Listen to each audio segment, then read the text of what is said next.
son disappeared last night. What have you done with him?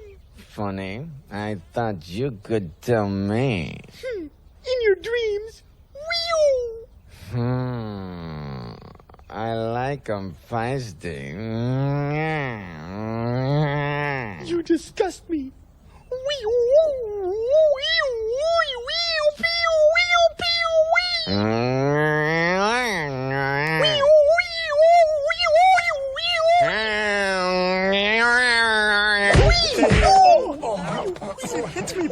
No!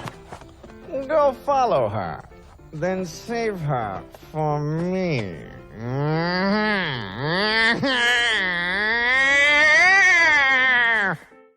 Hello, listening people. Hello. Hi, Bartek. How Hi. are you? Good, Ryan. How are you? Oh, you said my name this time. Usually, every time I do this, you do the little trick of being like, oh, well, my name is Bartek, but what's your name? And I'm like, it's Ryan. And then we do this little dance back and forth. But we are here, Bartek. We're back. We went on our Polish Lent, in which we don't podcast for a week. Yep, we haven't brought that up in years. Well, it's back. Well, we didn't need to bring it up, but I wanted to make sure everyone knew, because they might have thought, did it get them? But no, we're fine. The clown did not get us. Bartek, what are we doing? What's the show? What's all this Polish stuff about? Well, we're doing the PP, which is the cool abbreviation for this show, Pictures Powwow. The PP. Yes, the cool abbreviation, which is PP. I'm pretty sure they have their powwows and teepees. Look on your face, you're like, what? Oh, yes, that's right, powwow. That's a Native American thing. Yes, I came up with the name of this show. I think I know what a powwow and a teepee is. Do you not know what a teepee is? I know what a teepee is, but I didn't know that powwow was Native American when I came up with the name. That's right, you're ignorant. So, we're the Ignorance Podcast. We talk about movies. We are talking about a movie that has come recommended by someone. Who was it, Bartek? Ryan, it's the person I'm looking at. Wow, I didn't know Jesus was here, but Jesus, what did you recommend?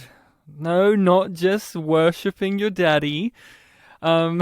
And it's not a film that has Christ in the title. We know how much you like those. No passion of. No, I recommended the film. I recommended Kung Pao, Enter the Fist. Yes, you did. Is its full title, but Kung Pao, for those who know it. A comedy film from the early to mid 2000s. For those who have not seen the film, just watch it. You know, it's short, it's sweet, it's funny. It goes by pretty quickly. It is a short film, Bartek, so it goes by relatively quickly. So, Bartek, since we did that, could you give us a quick reminder of what is Kung Pao? So, Kung Pao is a comedy film made by, and I've never actually heard his last name pronounced, it's Steve Oedekerk? I think so. Oedekerk? Oh, I don't want to call him Odenkirk, because that's a different comedian. Yes. And it is a comedy film which most of it is using footage from two martial arts films, and they are comedically dubbed over by him, and also he uses a fair bit of green screening to insert himself into the footage to kind of make... And some others. Yep, and to make basically a unique comedic story out of existing footage and just, like, reshaping what all these visuals mean. Yeah, so... It is, and we've seen that pick up a lot, haven't we? I mean, that's kind of what the Bad Lip Reading YouTube channel does, where they dub over something with silly voices and create a new narrative or a new perspective or something silly or something weird from it. I mean, one of our favorite one of their videos is their Star Wars lip sync ones, where they do I've shown you it a couple of times, the one with Yoda singing about the seagulls, and they're always trying to get familiar, him. Yeah. And he has the great line, I rolled the big log over, and underneath that log it had a small little child, a twig. Just goes on from there. So yeah, that's kind of what the movie is, but the movie does have a plot. It's not just here's the comedic behind the scenes meta gimmick. This one actually has a hero, a protagonist who goes through an arc. There are supporting characters, there's a villain, there's a prophecy to be fulfilled, there's setups and payoffs. Yeah, it's a story with very typical sort of cliches in terms of a story, but it's all in service of, the point of the film. Which is the gags. The gags, the comedy. And that's what this is, right? This whole movie is gags upon gags upon gags. There's big variety of gags. We talked recently about Freddy Got Fingered, and that movie was like a lot of gags and a lot of gags. But that movie, in a weird way, is a little bit more interesting to talk about than this movie because there's a lot more with Freddy Got Fingered to talk about. Well, this one it is basically like the guy who directed one of the Ace Ventura movies managed to make a movie like this with an actual studio that actually got released and we all watched it. So that's kind of the most interesting thing about Kung Pao. Other than, what about these jokes? What about that silly voice? What about the chick with the one breast? Like, all that kind of stuff is the obvious things. But, like, I do admire the fact that this guy just somehow got this made and we can watch it. And obviously the effort of going through these movies and figuring out what voices to add to these characters and what to say over them and what bits to cut and put together and whether you reference that they're different scenes. And then, of course, the challenges of putting yourself physically in that movie using digital technology of the time, because this movie is actually pretty CG heavy. Yeah. Which is a part of the humor because it has not aged very well in that regard, which kind of adds a more of a cute charm to it. True, but it also does have a lot of moments where it's kind of impressive how he's put himself into the footage. Yeah. Like how he's not really interacting with most of the characters. No. And then when it does cut to obvious doubles of the original people, like the guy who plays Betty in the opening sequences and the last sequence where he has to fight him. And all that just keeps cutting to both of the real, both of the Bettys, like the one from the original film and the one playing the younger version of him in this film. So it was very distracting but funny. But let's get into our history and relationship with Kung Pao. When did you see this film, if you have seen it before? I had seen it before. The first time I saw it was sometime in the mid-2000s. My stepbrother rented it from, I think it was a Blockbuster. And I had never heard of this film before, and it had obviously this very silly title. And we watched it, and obviously we enjoyed it. It was a funny film, and it was a unique experience because it was this kind of film that was very clearly trying to be silly. And he especially would quote it fairly often for a number of years. Especially pretty much anything Betty says, and even just saying the name Betty in his voice. Betty. Yeah. And then after he returned it, I would only ever hear mention of this film, when he would remind me of it. So I just thought, oh, this is just some obscure film that no one had ever heard of that he happened to borrow, and it was, a funny little thing. And then, as you get more into internet culture, you see that this is a film that has a pretty big cult following. It's one of those films that gets quoted a lot because so many of the lines are, memeable. Yeah, and it's the voices too. That's the thing. It's really the voices of the lines, because some of the lines are just fine, but then you add the voice. Yeah, definitely for this viewing here, which I think this might have been maybe my fourth or fifth viewing overall. I'd seen it a couple of times in the last decade, but yeah, one of the big appeals for this one was just seeing the variety of voices. What voices are we going to hear that I don't remember? And yeah, there were some funny ones. This guy's got a southern yucky dialect. That's a lot of nuts. Well, that one's memorable. That one's memorable. I think the most memorable outside of the Betty voice to me is because of you. The voice do you know what voice I'm going to mention that you do the most from this movie? I know one that I have done a lot. Go on. The He's Still Alive one. Yes, that voice. It's not one that I've often thought about, but when I now do think of this movie, I think of you, because you always do that voice when we bring up Kung Pao. I was like, he's still alive, Betty. He's still alive, Betty. And so he's risen up the ranks, that guy. Yeah. Because usually I think of Betty and the Master and Wimplo and, of course, wee.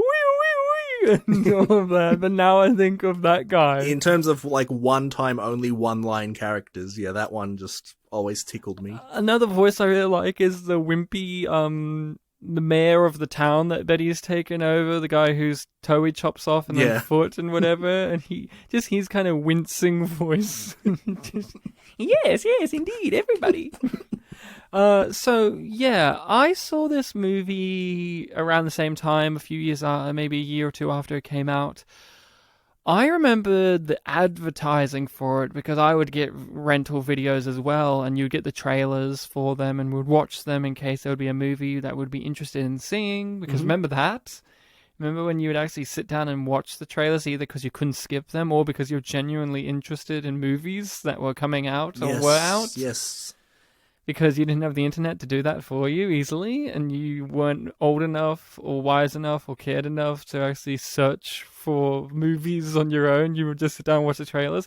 This one was always playing, and it was always showing the Matrix cow scene because it was, the big comedic set piece scene of, hey, we're making fun of the Matrix, which was by then even worn out, but still somewhat cute because, look, it's a cow doing it, shooting milk at him. And that's what I remembered, and we were all intrigued. My family and I were intrigued because we were fans of Shaolin Soccer and Kung Fu Hustle and those fun, over-the-top, silly movies, and this seemed like it would be in the vein of that, except for this one, Kung Pao is actually made by, Hollywood and America, while those films are, actual like Kung Fu Chinese Shaolin movies, but they're silly, goofy.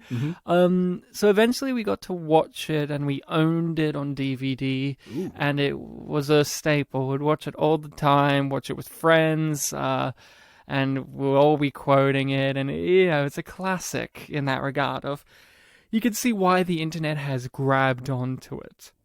Because of the voices, because of the absurd visuals as well, from the original movie, as well as what he has added on to this. Yeah, and like the moments where oh, this is clearly recontextualizing something from the movie that it originally was. Like the master guy clearly is coughing and sick, but in this film he's swallowed a fly and stuff like that. Yeah, a moth of some sort, and and of course the classic.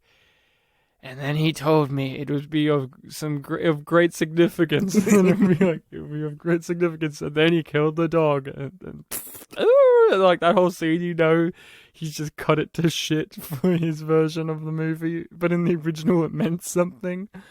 But yeah, so I grew up with this. I really didn't know anyone who didn't know this movie as well. Like, it wasn't just me showing it to people. I think most people in my general sphere in my hometown, most of them I'm pretty sure knew this movie. It was just one that really hit our age demographic, and most of us saw it, and if not, they at least heard about it from others who had seen it. So that was something. What about you, Bartek, when it came to that? Did you know many other people in life? Because you talked about your family, but and the internet, but when you were growing up in high school or in your 20s or whatever, know many people? Maybe it's just because I never brought it up in conversation, but I don't think I ever really remembered anyone mentioning it. Like, it would always be one that I remembered in my head of that one film that my stepbrother borrowed once that we watched, that was really funny. I wonder how many people know that one, but I never really questioned anyone about it, and I never heard anyone bring it up. What about this this whole comedic concept is so appealing of having someone or a bunch of people dub over a pre-existing material? What about it kicks you and tickles that funny bone? I think with this one, it's the fact that it acknowledges a type of thing that people have enjoyed from a certain type of cinema, which has never really been, at least up to that point, a draw for people. So what I'm talking about here is, kung fu dubs, how they have these very kind of silly, unrealistic, feels to them. The voices aren't synced up. They're very cartoony. They're not natural. They don't look like they would come from that person's mouth. Yeah, this isn't something that you would you would have a studio showing you this is high art here. It's something that when you watch it, you realize this is actually kind of amusing, and this film plays into it. So, in a way, it's a type of film that plays into the appeal of some so bad it's good elements, which definitely in recent years with stuff like Sharknado and all that is much more popular. I get enjoyment from these dub things for two primary reasons.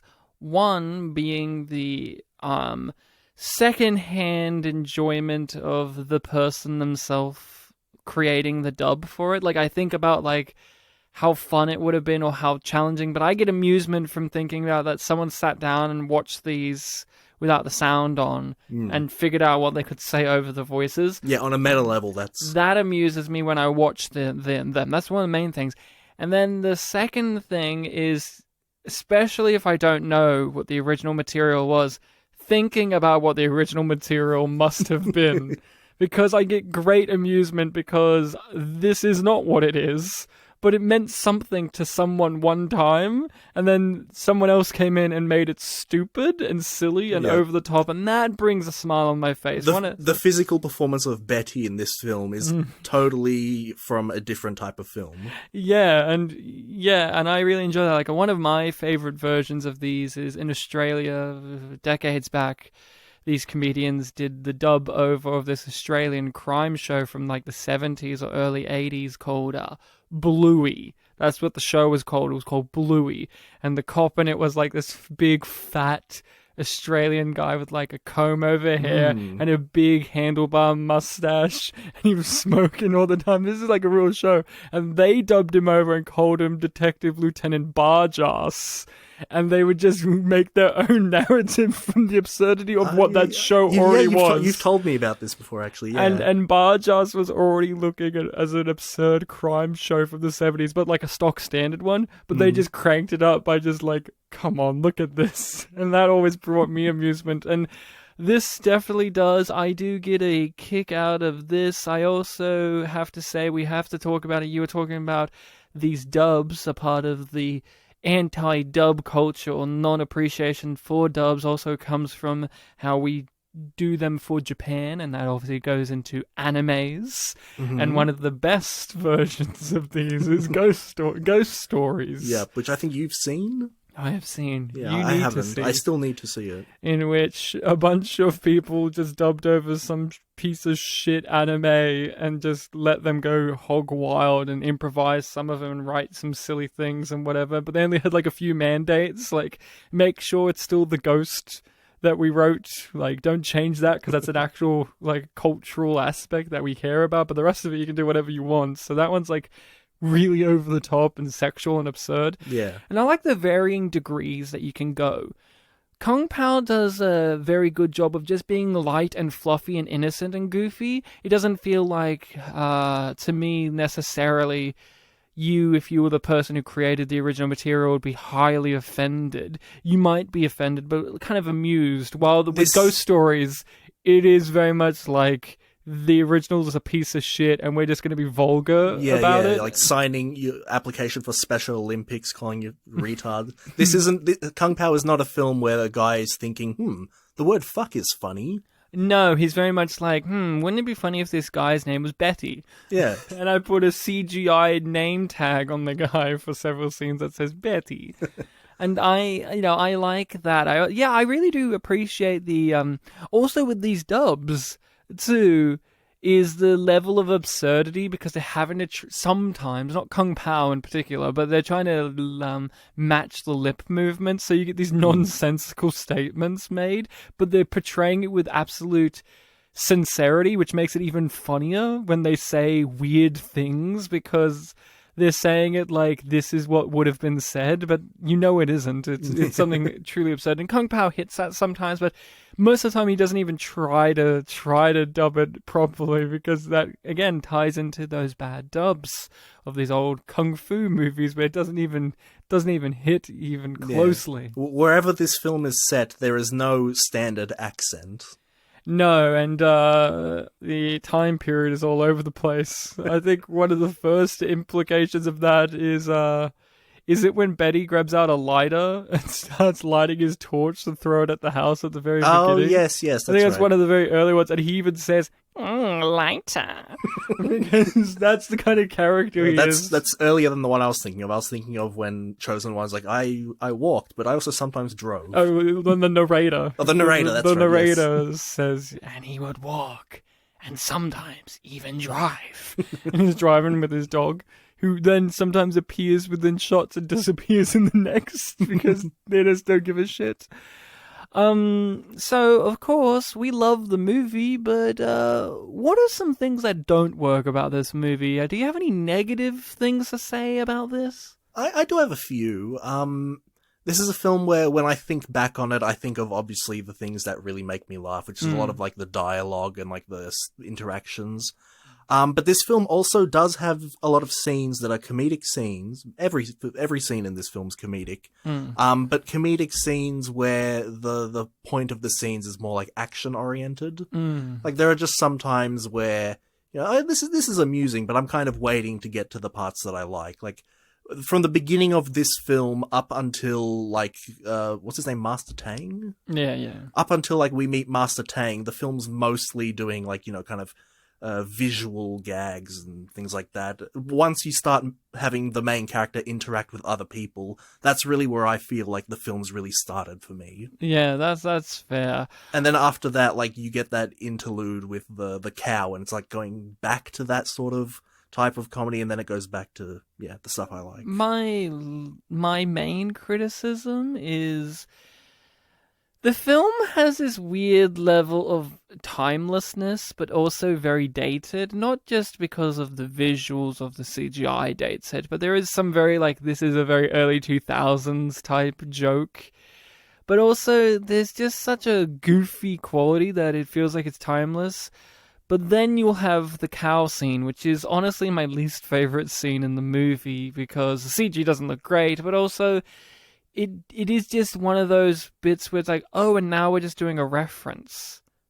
We're just doing the Matrix reference. Like, it doesn't feel like the movie's heavily referential of other big tentpole movies where they're doing it for scene. Like, yes, it's referencing the tropes and the trappings of the kung fu action movie genre and the hero's journey and stuff. Yeah, the elite henchman. Yeah, and I also feel like that with the Lion King reference in the movie, but like, at least that one's like constantly a joke throughout it. Like, yeah, you get and that one's jokes. dialogue. That one's dialogue heavy too. This is just like, oh, we're having an interlude, and it really does feel like it dates the movie, because boy, oh boy, have we seen Matrix jokes done to death, even back then. And, yeah, I don't know. I never found it as particularly funny even as a kid. I thought the gopher chucks and like all of that stuff was much funnier. I need gopher chucks.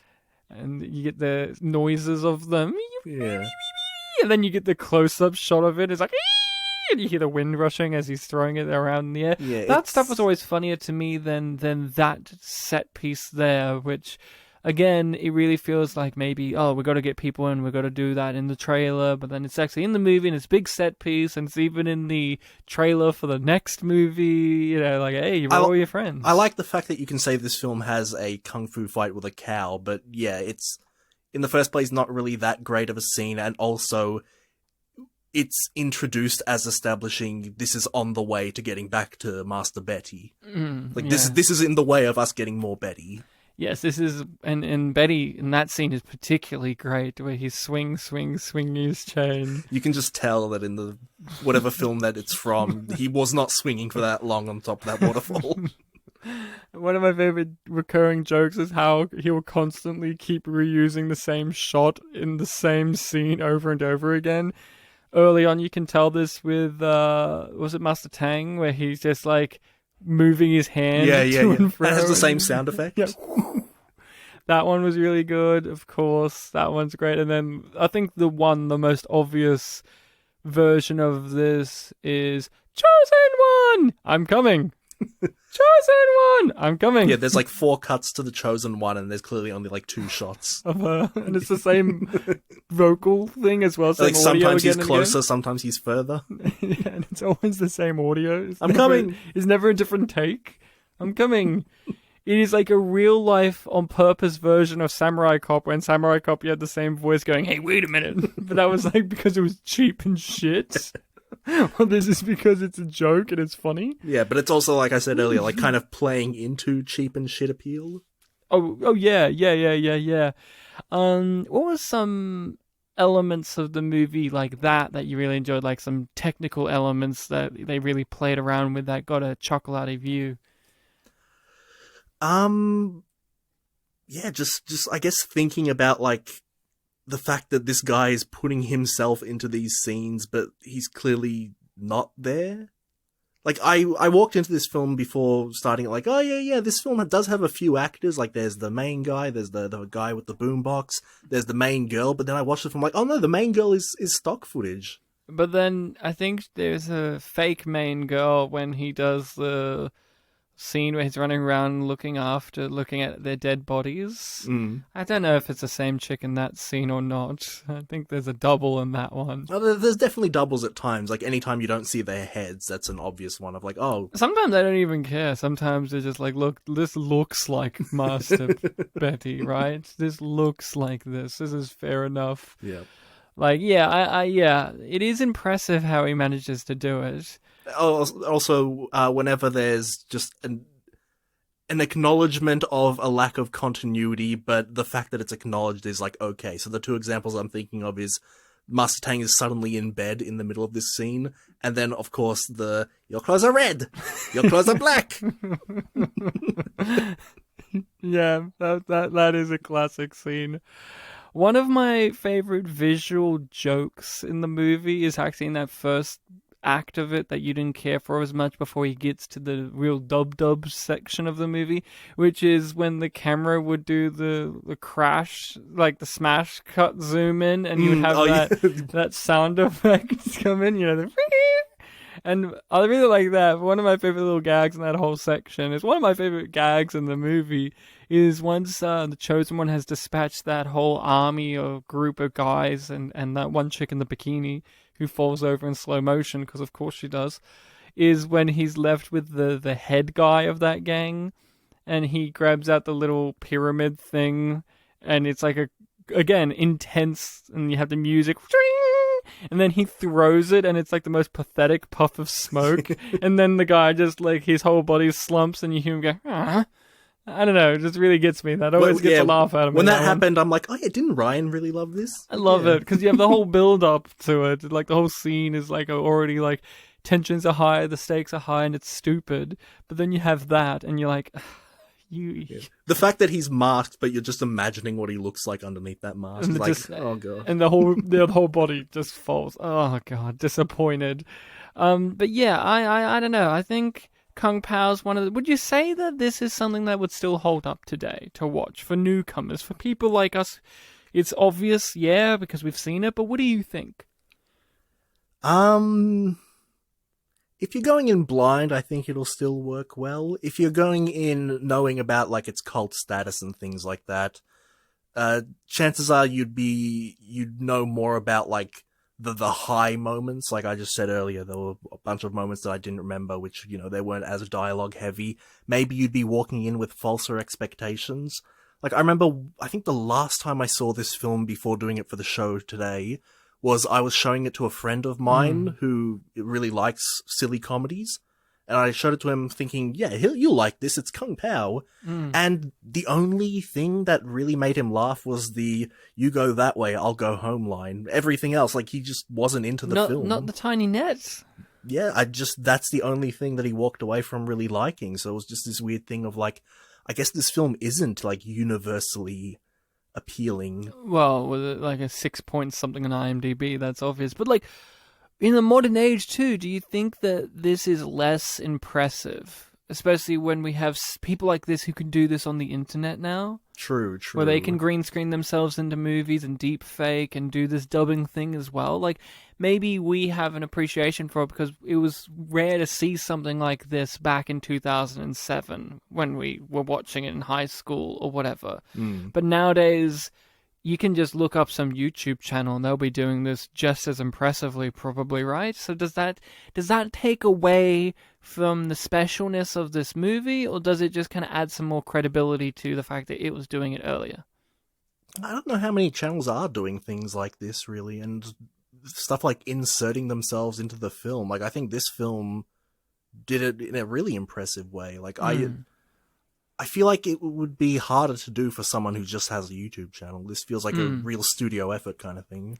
I guess so. I think there is a level of, for newcomers, this wouldn't be as impressive because there are a whole comedic crews of people who are doing this now, or doing variants of this stuff, or stuff, and also, like, there is a level of, and you can tell because this movie's short, of, does this even deserve to be a feature-length movie? Or is this more of like a fun short experiment thing? Like with those bar jazz things, those were only like 3-minute shorts in an episode, and then you would go to the next episode and there'll be another one, right? Well, this is, it's an hour and what, 20 minutes? It's not even an hour and a half. Almost at the feature length mark. So it gets on by, like, look, none of this affects me. I still enjoy the movie. I still find it very funny, but it is something I wonder as time marches forward, when these type of things become a little less impressive because we are becoming more and more familiar with these type of things. I still think it's very good. I still think it holds up very well. I think a lot of the jokes are still as absurd as they were when they first happened. Like, you got to appreciate there is a scene where he punches through a guy and his congealed body part falls on the ground behind him, and even the narrator says it doesn't even make sense. Yes. Yeah, that's still absurd. And then in the trailer at the end, he's back and he has a chain attached to that part, and he uses it like a flail. Yeah, that was really funny. What else do you want to say about Kung Pao in particular? Any kind of comedic moments you want to bring up, or set pieces or characters? This is more of a minor thing, but it does the thing where in the credits it shows you like some extra footage. Yeah. I liked that it had quite a good variety of different sorts of comedic things to show. Like, it had genuine outtakes, it had scripted outtakes, it had stunt outtakes, it had footage of, how the green screen worked, like before and after. This is what the film looked like, this is what we did in front of the screen, this is how we put it together. Then you had like little gags like, oh, the cow was an actor and people get milk from it. Or the post-credit scene. And the post-credits scene. I liked that. Just because you cut to black doesn't mean you stopped eating me. Yeah, I liked that it had a big variety of things to do there. It wasn't just like one type of thing. Like, oh, it's the Bugs Life thing of it's all pretending the characters are real.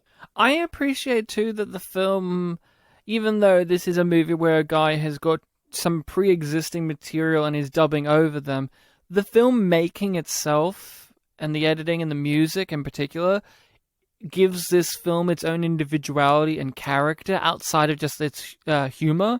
Like, the intro music is so, like, every time I hear that song play, I'm like, Kung Pao, that theme, the theme of Kung Pao is that, like, weird kind of Indian Bollywood-esque techno pop music. I don't even know how to describe it, but you know what I'm talking about? You know the one. Yeah.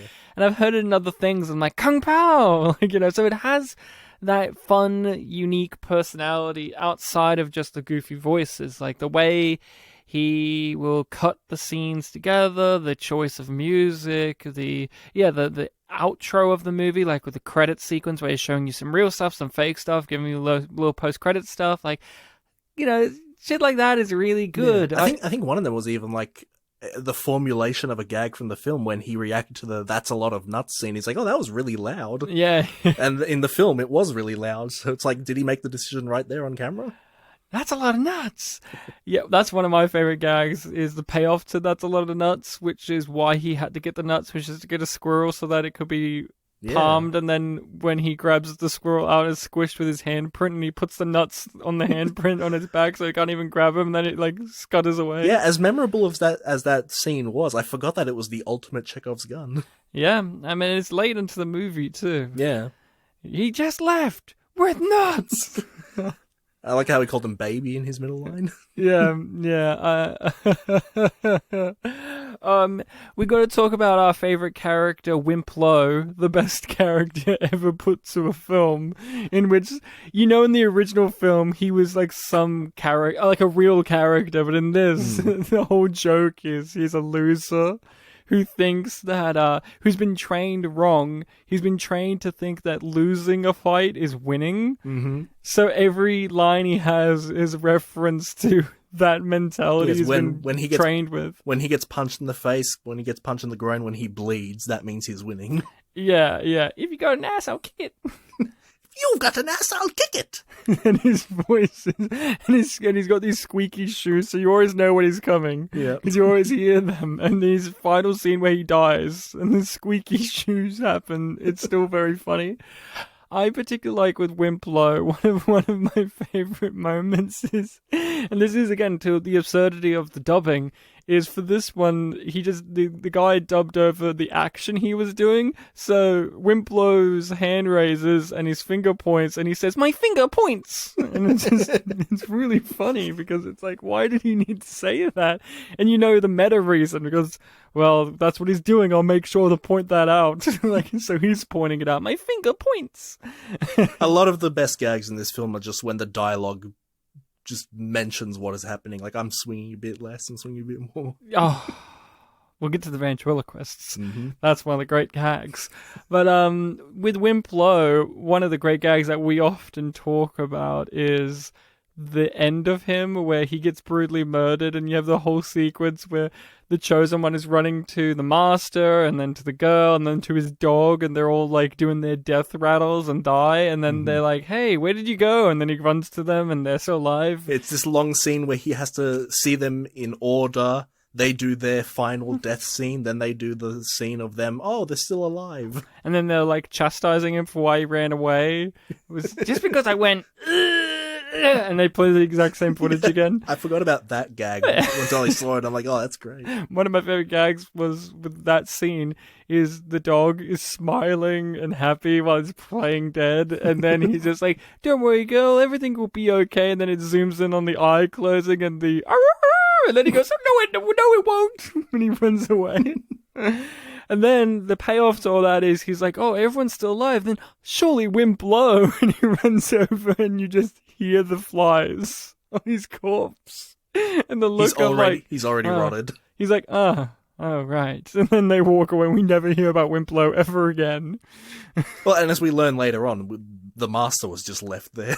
Oh yeah, he was just left there because he's not important enough. Yeah, Wimplo's one of those great ones. The ventriloquist. What are the ventriloquists and why is that so great? So there's a scene, it's set after Master Betty thinks that the Chosen One is dead, but before he finds out that he's still alive. He and a group of little goons, little group of goons, approach these two men who are walking with like building materials or something. One of them's got a bucket, and these two one of them got a stick. Yes, and these two men are not talking. It's just footage of them walking. But clearly, Steve Odekirk decided, hey, I want these guys to be saying things, even though they're clearly not saying it. Who speaks without moving their lips? Well, ventriloquists do. Let's have them sing a song about how they're ventriloquists to justify the fact that I can give them some dialogue. And of course, it's used in the action as well, where one of them's like doing their head gesture, his lips aren't moving, and he's like, "I'm the chosen one, I'm behind the wall!" And Betty's not talking much during the scene either, and he's like, "You can't fool me, I know about ventriloquism." It's just like, okay. And of course, some of the lines that they have in their song goes back to the thing I was just saying. They just mention things that are happening, like, "Oh, I'm holding this thing, and I'm holding that thing. I'm the tall one, I'm the short one," and then of course they get brutally murdered, but actually not. They're just hanging upside down, swinging. One of them swinging a lot more, one of them swinging a bit less, and they sing about how they're doing Yes. that.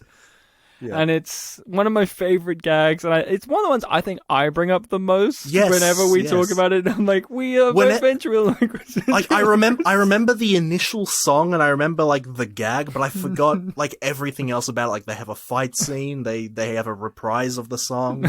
Yeah, I always think of the reprise. Yeah, where it's yeah. just like, I swing a bit more, I swing a bit When the more. swing thing happened, I'm like, oh yeah, there's a reason why Ryan brings this up a lot. This is pretty funny. We got to talk about, I think, outside of Betty, one of the most popular things of the movie when it comes to the dubbing, which is his girl voices, which is, of course, with the lead girl, where she just goes, when she's excited, she makes random noises, and one of them is, and the other one is, 98% of the time, it's and then we meet a character that's her dad, who also has his own version of it. It's so good. Why is that one something that's lasted?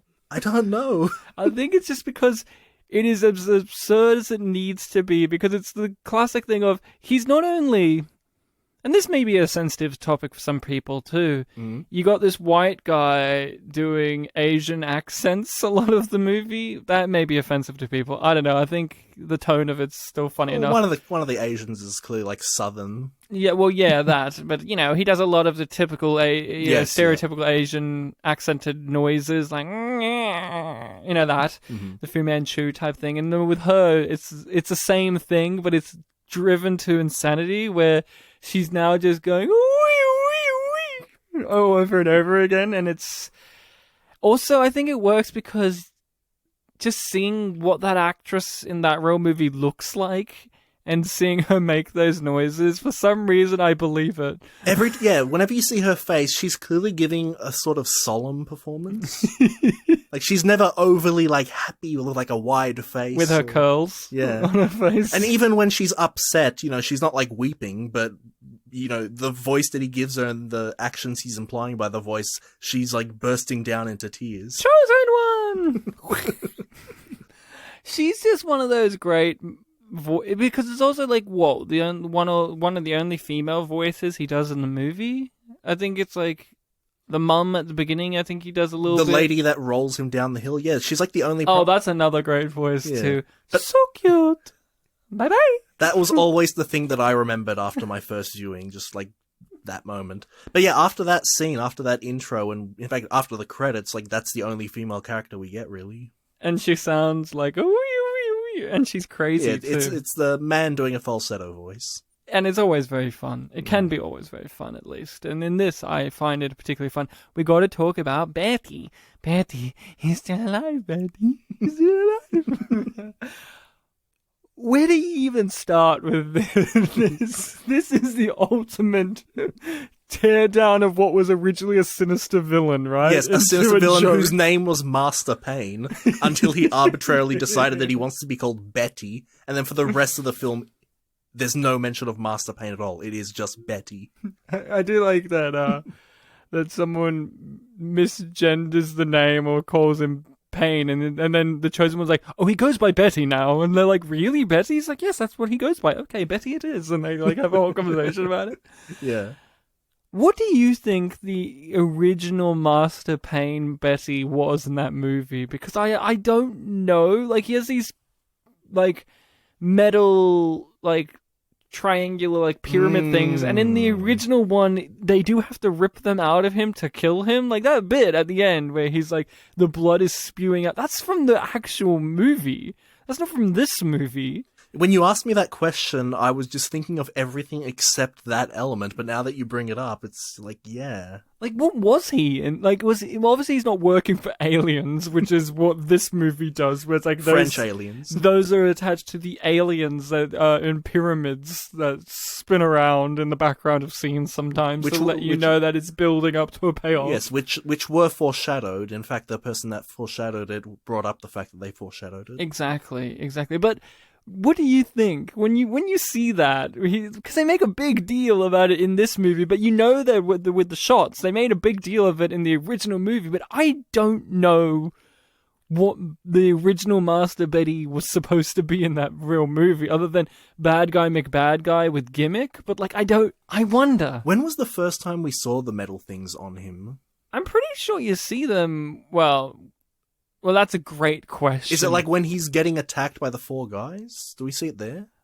Yeah, and he's like invincible, and they try to grab him, and yeah, he just like hangs them off. Yeah, I think technically you see them in the younger version of him as well. Right. But that's footage shot for this. Yeah, maybe he's like a really proficient martial arts guy who, even after he lost some limbs, like he replaced them with metal and it only made him stronger. I wonder if there's actual mysticism in the original movie that they're dubbing over. Because they add it in the dub, and they add, like, aliens and shit, but I don't know. And that's one of the things I think about with him, because you can tell the guy who plays him is playing him like I'm the real sinister bad guy, but then you have Steve Odekirk who makes him sound so silly. And that's kind of what the guys from South Park did with Kim Jong-il in Team America, right? Where you get this sinister figure, but you give them like a really goofy, effeminate character and voice, and you add all of these little quirks to them that makes them really weirdly humanized, and it makes them more pathetic. I think, because the opening of this film mentioned that it takes stock footage from two different films. I think one of them is uploaded on YouTube somewhere. Right. I can't remember if it's two different films or if it's like, it's a one film, but its English name is known as this. I think in the beginning, the two films it named, one of them had an English name and one of them had a Chinese name, so I'm not sure. Right. How would you describe Betty's character that he gives him? So obviously Betty is the villain. He is the strongest. He is the threat that needs to be taken down. He has his cool iron claw hands. He's got iconic iron claws. He uses them on chains, so he's got ranged moves. That's one of my favorite jokes, by the way, which is when the master's dying on the ground and he says to the chosen one to, like, you know, watch out for his claws and whatever, and he's like, watch out for when he plays that song about the big butts. He hurts he hurts you and kicks your ass while he plays it. Yeah, that's true. Yes, so he's a threat. But in terms of the characterization, obviously since this is a gaggy comedy film, they give him a lot of qualities that undermine the menace. Very childish things, like the fact that he has a nap time, the fact that he makes on-the-fly decisions about, like, now you will call me Betty. The fact that he feels like he's just realized what object's permanence is. That's one of the things. Like, childlike is a great way to describe him. Like, childlike, and especially with the voice, especially with moments like, Bertie. I was literally about to bring up the bird and the tiger thing. Yeah, he's like reading these scrolls, which clearly have some sort of significance in the original film, but for this film, it's just every time he looks at a different animal on the thing, he'll just like say what it is. Yeah, and also Betty, one of the comedic things is just how matter-of-fact and blunt he is. This comes to a head in the famous scene where they hunt down Master Tang and fight him, and you have all the guys pretending to be animals, like doing the noises, coo, coo, and he just goes, I'm just another birdie too. And then you see the look of concern on the Master's face, like, And then he goes back to, you know, the lemur goes, cow goes moo, like whatever that was. I also like how shamelessly this movie does product placement by just saying that they're doing it in lines of dialogue. That was really cute and funny. Yeah, they just had a song about product placements and they mentioned things. Yeah, and you have like banners in the background saying Hooters and shit. And then as soon as the song ends, you get a funny line. I'm here to kick ass. What do you get when you cross an owl with a bungee cord? My ass. The amount of pause. Because he had to wait. Such a long pause. He had to wait. He had to wait for the lip movement to start again. He had to wait for the full minute. Yes, that particular shot cared about lip sync. Unlike the scene before it where the guy was like, who is that? And the guy gives a really long answer. I don't know. Saying absolutely nothing, and then at the very end, I don't know. One of my favorite gags with lip sync out of sync is when the dog barks. and you don't hear it, and then it comes in out of nowhere. Yeah, they do that like 2 or 3 times, and one of them, they just wait a really long time. Like, the dog's already lying down and, like, He going barks, to sleep. lays down, goes to sleep, and then the bark happens. Master Betty is the enduring thing, because we always get a kick out of seeing a villain made to be stupid and silly. Like, there's just the interesting dichotomy there, right, of seeing like imposing villain all in black murdering people, and then you have goofiness over the top of that. Like, sometimes not even Betty has to be goofy, it's someone around him has to be goofy, and it makes Betty goofier. Like for instance, like when he's coming to town, he's beating up all the people, and you hear the mayor of the town being like, "We're so pleased that you've come to our town, and you're beating up our poor villagers, Master Betty." Master Payne. Yes. Like, that is really great. Or like the guy who's just like, "Hey, what's going on?" They just hit him. It's like, "Oh, Jesus." Like, just goes on from there. But yeah, the Betty, of course, he also plays modern day music when he fights you, which is always fun. Yep. And he has his henchman with the boombox. That's always there, that they CG put in. One of the other actors. One of the great characters. And of course it all climaxes with the Chosen One throwing his little ninja Death Star into it, and it's now stuck on Black Betty, the song Black Betty, which Betty does not look pleased to hear, which is great. I love that. That's a great touch. Of course, one of the things that also we got to talk about with Betty that's great is just the noises and the laughing that he puts on this guy, which is just a lot of when he gets injured. When he's dying at the end. My tummy. I hurt my tummy. When he falls down. I really liked when just like a child, after the river fight scene, when he picks up the little baby booties and he goes memento.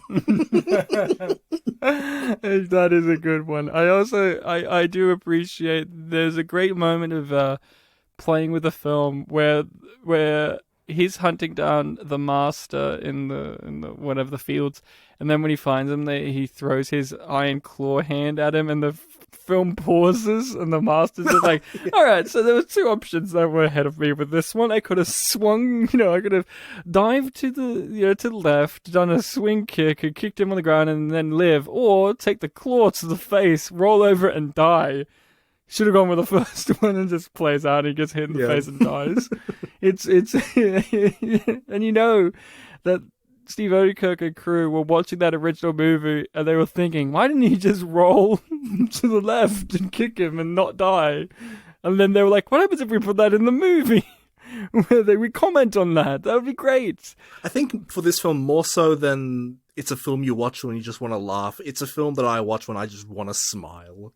Yeah, it really makes you smile. Just all these silly things that they wanted to do and they got to do it. Yeah. It's endearing in a lot of ways. We're going to talk about Woe. Oh yes, that's right. Yep. Do you want to talk about Woe? You seem like you just forgot about her. I had to remind you by saying Woe a bunch of times. and gave you a look like my look said, the chick with one tit. Yes. I was just remembering, like, okay, well, which Chinese name character was that? I was like, oh, it's the one where the woe is, like, because woe. Yeah, so there's a character in this film named Woe, who has a few gags about how she's going to be important later in the main character's life. In the sequel? She straight up says in the sequel, and I think she mentions it a few times, like, you've got to make sure the sequel happens. Yeah, she's really not in the film all that much. But she's memorable. She's memorable. She got one tit, as you said. In the center. Yes, right in the center. Just a big little lump there. Big Little Lump there. Is that the sequel to the Big Little Lies TV show? Big Little Lump there? She's one of the other, like, actors for Kung Pao. She's not from an original, like, thing that they're taking footage from. She's the other one who does her own dubbing. And she does yes, that's right. She does her own dubbing. He doesn't do hers. Yeah. And she exists as that kind of cliche thing of, I guess, sort of mentoring the main character. Like, oh, if you think... She just tells him you need to do the main character duties. Yeah. If you think you can defeat him, then you should have no problem beating me, and they have a bit of a fight scene. Yeah, that was fun. And I like how she flies away, and she gets stuck in the tree, and she, like, meows like a cat, like... It's just so silly. I liked with Woe as a character.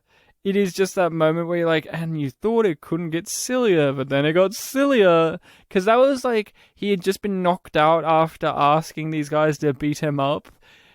Remember that whole sequence? Mm-hmm. Yep, where he tried to do the same thing that Master Betty did, but Failed. it completely failed. And then she comes out of nowhere, and then she comes back later in the movie as like a little thought bubble being like, don't forget about me, I need to be in that sequel, don't fail, think about me. Of course, we also have to talk about the end, where the end of the movie is Master Betty works for the Evil Council, and the Evil Council are in fact French aliens that live in pyramids that fly in the air, and Tonguey. We haven't even talked about Tonguey. Yes, it's the mark of the chosen one. Tonguey, which is a face on his tongue, which has its own tongue. Yeah, its own mouth and eyes. I don't like that.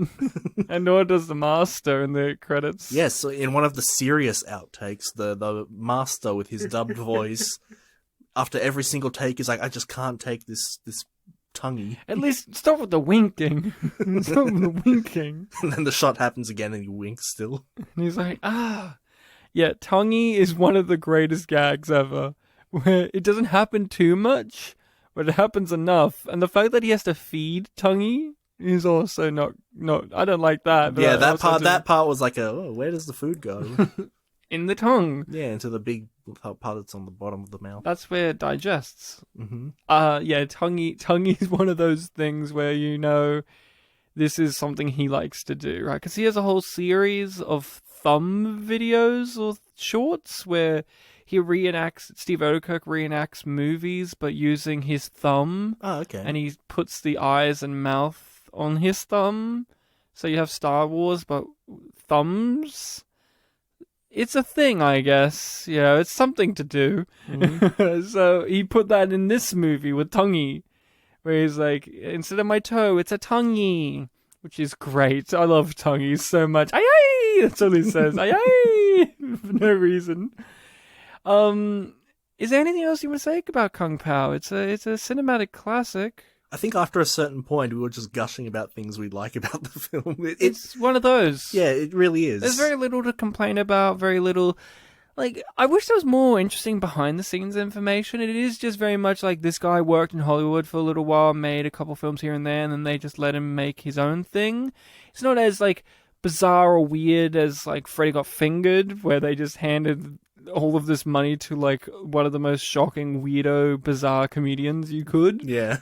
That didn't earn the right to make a movie like that, and then he made, like, that movie. At least it's like, yeah, of course this guy made Kung Pao. Of course he did. I mean, I do appreciate that they allowed him to have the resources to sit down and go through the film and grab out the scenes and, you know, all that. That's cool. I don't have much else to say other than I do recommend it if you haven't seen it, and if you know people who haven't, it's definitely worth a watch at least once. It is one of those great films. Yeah, have a watch of it, pick out some lines you like, quote them around. If you watch it with friends, quote it to them, and just have fun little memories of lines and do funny deliveries. Yeah, exactly. Do your own Master Betty voice. Do your own lines from iconic characters like the guy who tells him that Betty's still alive. Yeah. One of my favorite line deliveries from Ooey, that's what I call her, is, "You should be able to defeat him now." She keeps getting more and more angry about it.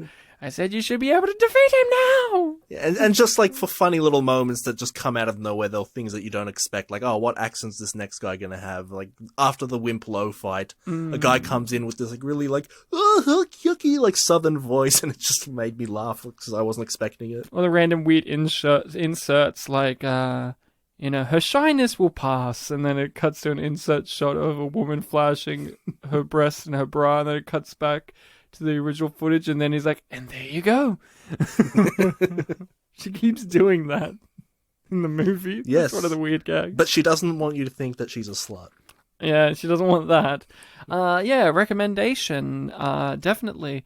Bartek, are you ready to hear the movie that is for next episode? Yes, it is the Listening People's Choice episode. We did this before, where our last one was a podcast fellow who recommended a movie ages back, and we've been in a tug of war, and we didn't get to have them on for that episode. We got another one of the exact situation, same situation, which our good friends over the Dem Fancy Dinosaurs podcast, who haven't actually podcasted in a while, come back, guys, we miss you. It's this film. Recommended ages back, and I've been trying to get them on, but it's, the world's been crazy. I've been waiting to have them on for this film. I know, but I just can't wait.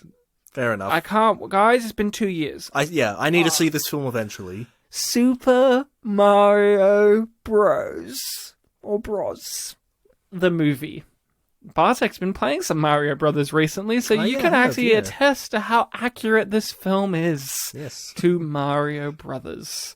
Super Mario Brothers, different to Mario. Yeah, I've seen that in the mid-'80s there was an anime film for Super Mario Brothers, so I can compare it to that. An anime? An anime film. Did Mario have, like, the big eyes? Yeah, they look like Mario. Did Peach have the tit physics? I don't think there was much bouncing, if that's what you're asking. So not a real anime then. Okay. One of those it was Japanese mid-'80s. animation. Yeah. It was for children, yeah. Yeah. Okay, sure. Just for children, all right. I don't believe you. So, will we talk about the classic Bob Hoskins movie Mario with his good brother, the other Italian brother, John Leguizamo? Luigi. Oh, they are adopted in the movie. They make a point of that, so it's okay. Spoiler, Ryan. Spoiler, Dennis Hopper is in the movie. I haven't had time to see it. He's King Koopa. So, we'll be talking about that. Bartek, a pleasure to talk to you about a movie. Where can people find us on the internet to talk to us? You can find us in various places. We are on Facebook. We have a Facebook page named Spit and Polish Presents. You can find us on Twitter, looking up the same name. Mm-hmm. Our episodes are uploaded onto Podbean, and from there distributed to all sorts of different channels. You can go to not iTunes, what's it called? Apple Podcasts, Google Play, Spotify. I think we're on all of them. Yeah, baby. A lot of them, even a random Spanish one. And you can contact us directly at any of these places, or you can email us at spitandpolished@gmail.com. You did it, Bartek. Congratulations. Yay! Congratulations. We're also on YouTube. You can comment. You can comment there, subscribe, thumbs up, hit the bell as well. Yep.